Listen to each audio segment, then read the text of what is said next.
नमस्कार दोस्तों।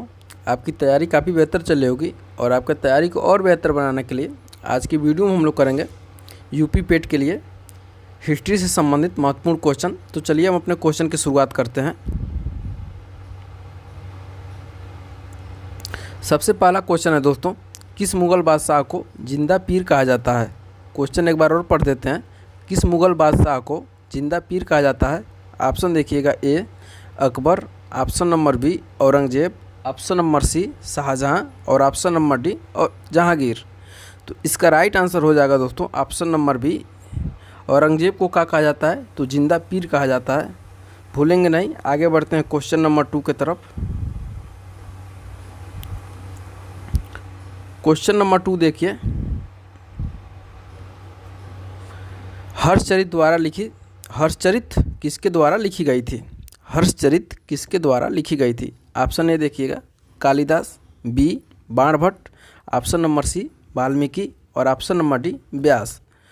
तो इसका राइट आंसर हो जाएगा दोस्तों ऑप्शन नंबर बी, यानी हर्षचरित बाणभट्ट की रचना है। क्वेश्चन नंबर अगला देखते हैं, क्वेश्चन नंबर 3, जो आपके लिए काफ़ी महत्वपूर्ण है। गुप्त वंश का संस्थापक कौन था? गुप्त वंश का संस्थापक कौन था?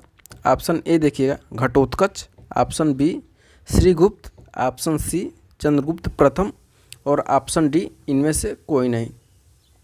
इसका राइट आंसर हो जाएगा दोस्तों ऑप्शन नंबर बी, यानी गुप्त वंश का स्थापना श्रीगुप्त के द्वारा किया गया था। आगे बढ़ते हैं क्वेश्चन नंबर 4 की तरफ। क्वेश्चन नंबर 4 देखिए, कालिदास किसके राजकवि थे? कालिदास किसके राजकवि थे? ऑप्शन ए देखिएगा, चंद्रगुप्त मौर्य के, ऑप्शन बी चंद्रगुप्त द्वितीय विक्रमादित्य के, ऑप्शन सी समुद्रगुप्त के और ऑप्शन डी हर्ष के। तो इसका राइट आंसर हो जाएगा दोस्तों ऑप्शन नंबर बी, चंद्रगुप्त द्वितीय विक्रमादित्य के राजकवि थे कौन? कालिदास, भूलेंगे नहीं। क्वेश्चन देखिएगा, क्वेश्चन नंबर 5 है आपका, नालंदा विश्वविद्यालय का स्थापना का युग है? नालंदा विश्वविद्यालय का स्थापना का युग है, आपको दिखाई दे रहा होगा। ऑप्शन एक बार बड़ा करके दिखा देते हैं हम आपको। आपसे क्वेश्चन में यही जानना चाह रहा है कि नालंदा विश्वविद्यालय किस वंश के समय में मतलब स्थापना उसकी हुई थी, बस यही आप क्वेश्चन है। ऑप्शन पढ़ देते हैं, मौर्य वंश, बी कुषाण वंश और ऑप्शन नंबर सी गुप्त वंश और ऑप्शन नंबर डी पाल वंश। इसका राइट आंसर हो जाएगा ऑप्शन नंबर सी। इसका राइट आंसर हो जाएगा ऑप्शन नंबर सी, यानी गुप्तों के समय क्या हुआ था? नालंदा विश्वविद्यालय की स्थापना हुई थी। और कौन कराया था ये भी आपसे अगर क्वेश्चन पूछ लिया जाए तो आप भूलेंगे नहीं। यहाँ पे लिख देते हैं, कुमारगुप्त प्रथम। और कुमारगुप्त प्रथम कौन था? तो चंद्रगुप्त द्वितीय विक्रमादित्य का पुत्र था। आगे बढ़ते हैं, क्वेश्चन नंबर 6 है आपका। क्वेश्चन नंबर 6 देखिएगा,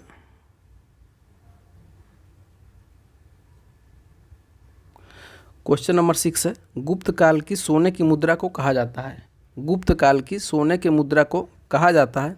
ऑप्शन देखिएगा, कांकड़ी, ऑप्शन बी निष्क, ऑप्शन सी दिनार और ऑप्शन डी कारसापण। तो इसका राइट आंसर हो जाएगा ऑप्शन नंबर सी, यानी गुप्त काल के मुद्रा को दिनार कहा जाता है। और कांकड़ी पूछा जाए, कांकड़ी एक तांबे का सिक्का होता था जो ऑप्शन ए में दिया है, वो मौर्य के समय में चलता था। और निष्क क्या है? तो निष्क प्राचीन काल में गले का हार होता था और आगे चलकर सिक्का हो गया सोने का। और कारसापण क्या था? तो चांदी का सिक्का होता था, भूलेंगे नहीं। आगे बढ़ते हैं क्वेश्चन नंबर 7 की तरफ। काफ़ी महत्वपूर्ण क्वेश्चन है क्वेश्चन नंबर 7 आपका, काफ़ी महत्वपूर्ण है। विक्रमांक चरित के रचनाकार का नाम है? विक्रमांक चरित के रचनाकार का नाम है, ये देखिएगा, option A Kalhana, B Bilhana, option number C Valmiki और ऑप्शन नंबर डी वेद व्यास।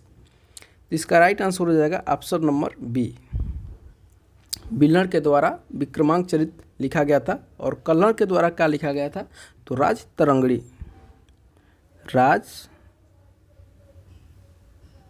तरंगिणी, ठीक है, भूलेंगे नहीं। आगे बढ़ते हैं क्वेश्चन नंबर 8 की तरफ। इस क्वेश्चन से काफ़ी आप परिचित होंगे, लेकिन क्वेश्चन को उलट दिया है। चंद्रबरदाई द्वारा रचित ग्रंथ है। और आपसे क्या पूछा जाता है, किस तरह से आप पढ़े होंगे, पृथ्वीराज रासों के रचयिता कौन है? तो यहाँ पे देखिएगा, यहाँ पे जस्ट अपोजिट है, यहाँ पे आपसे आंसर दे दिया है, क्वेश्चन पूछा जा रहा है। तो चंद्रबरदाई द्वारा रचित ग्रंथ का नाम है Prithviraj Vijay, option B Prithviraj Raso, option C Parmal Raso और ऑप्शन डी बिसलदेव रासो। तो इसका राइट आंसर हो जाएगा ऑप्शन नंबर बी, यानी इसका राइट आंसर हो जाएगा option number B, Prithviraj Raso का रचयिता कौन है? तो चंद्रबरदाई हैं। और किसके समय के हैं चंद्रबरदाई? तो पृथ्वीराज चौहान के समय। पृथ्वीराज चौहान जो आप पढ़ेंगे 1191 में, 1191, 1192 में तराइन का प्रथम युद्ध और तराइन का द्वितीय, तो वहाँ पे आपको पढ़ने को मिलेगा। आगे बढ़ते हैं क्वेश्चन नंबर 9 के तरफ। क्वेश्चन नंबर 9 है दोस्तों आपका, हड़प्पा सभ्यता की खोज किस वर्ष हुई थी? हड़प्पा सभ्यता की खोज किस वर्ष हुई थी? तो ऑप्शन देख लीजिएगा, option A 1901, option B 1921, option C 1942 और ऑप्शन डी 1935। तो इसका राइट आंसर हो जाएगा ऑप्शन नंबर बी। और 1921 में दयाराम साहनी के द्वारा हड़प्पा की खोज हुई थी। ठीक है, भूलेंगे नहीं, दयाराम साहनी के द्वारा। ये भी आपसे क्वेश्चन पूछ सकता है कि हड़प्पा सभ्यता की खोज 1921 में किसके द्वारा की गई थी, और चार खोजकर्ता का नाम दे देगा, तो वहाँ पे आप परेशान हो सकते हैं। आगे बढ़ते हैं क्वेश्चन नंबर 10 की तरफ। काफ़ी महत्वपूर्ण क्वेश्चन है। और अशोक के अभिलेख को पढ़ने वाला प्रथम अंग्रेज कौन था? अशोक के अभिलेख को पढ़ने वाला प्रथम अंग्रेज कौन था? ऑप्शन देखिएगा, Charles Metcalfe, option B James Prinsep, C Harry Smith और डी इनमें से कोई नहीं। तो इसका राइट आंसर हो जाएगा दोस्तों ऑप्शन नंबर बी, यानी जेम्स प्रिंसेप था। तो अंग्रेज को अशोक के अभिलेखों को सर्वप्रथम जेम्स प्रिंसेप ने पढ़ा था।